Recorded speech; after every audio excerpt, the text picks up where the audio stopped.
আমার যৌবনের প্রথম যে প্রেমিকা আমাকে বলেছিল, তোমাকে না পেলে আমি বনবাসে চলে যাব।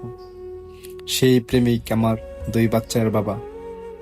যে প্রেমিকার জন্য আমি হাত কেটে পা কেটে একাকার করে ফেলেছিলাম, সেই প্রেমিকাও এখন আমার সাথে প্রতিশ্রুতিবদ্ধ ছিল, আমাকে বিয়ে করতে না পারলে সে সারা জীবন কুমারী থেকে যাবে। আমার সেই প্রেমিকা এখন রোজ সকালে উঠে তার শ্বশুর শাশুড়ির জন্য নাস্তার ব্যবস্থা করে। যে বন্ধু প্রত্যেকদিন আড্ডায় আমাকে বলতো, একসাথে যদি না জীবন নাই থাকতে পারি তাহলে আমার জীবনটাই বৃথা। গতকাল সেই বন্ধু ফেসবুকে স্ট্যাটাস দেখলাম, জীবন এইভাবে উপভোগ করতে হয়, একা একা। পাওয়া না পাওয়ার হিসাব করতে গেলে নিজেকে বড্ড অসহায় লাগে। কি পেলাম কি হারালাম এসব চিন্তা করতে গেলে হৃৎপিণ্ড কেঁপে ওঠে, শরীরের পশম জাগ্রত হয়ে যায়। নিজেকে অনেকটাই বোকা এবং অনেকটাই ববগর মনে হয় যে এত কিছু হারালাম, প্রাপ্তিটা কোথায়? যে বন্ধুর সাথে থেকে যাওয়ার কথা ছিল, সেই বন্ধুটা কোথায়? যৌবনের প্রেমিকার এত আবেগ কোথায়? আমার প্রেমিক কি এখনো বনবাস হয়নি?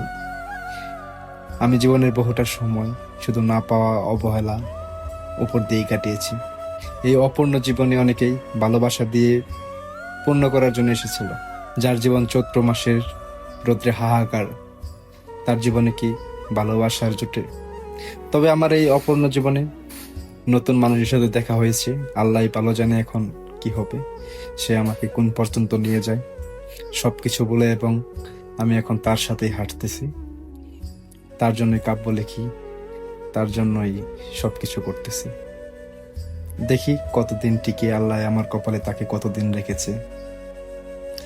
জীবনে তো আমার সাথে অনেকেই প্রতিশ্রুতি ছিল, সবাই তো প্রত্যাখ্যান করেছে। যারা রচনার মতো আমাকে গিলে খাওয়ার চেষ্টা করেছে, তাদের গলায় কাটা ফোটার মতো বিরক্ত হয়ে গেছি। আমাকে অনেকেই কবিতা দিয়ে ব্যাখ্যা করতে চেয়েছে, কিন্তু দুর্ভাগ্যবশত তাদের কলমের কালি শেষ হয়ে গেছে। আসলে আমার কপাল ফাটা, আমি সেটা বলবো না। সৃষ্টিকর্তা আমাকে আমার জন্য যে ভাগ্য বরাদ্দ করেছে তার উপর আমি এখনো কৃতজ্ঞ, তাকে ধন্যবাদ জানাই। আমার কি সৃষ্টিকর্তা এখন আমাকে ছেড়ে যায়নি। যা পাইনি তা আমার ছিল না, যা পাইছি তার উপযুক্ত আমি কখনোই ছিলাম না, যেটা আমার সৃষ্টিকর্তা আমাকে দিয়েছে। এই বিশ্বাসটা আমার এখনো আছে।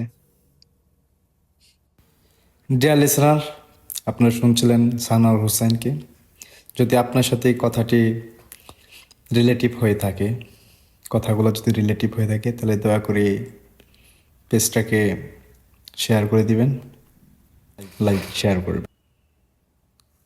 ধন্যবাদ। সবাই ভালো থাকবেন।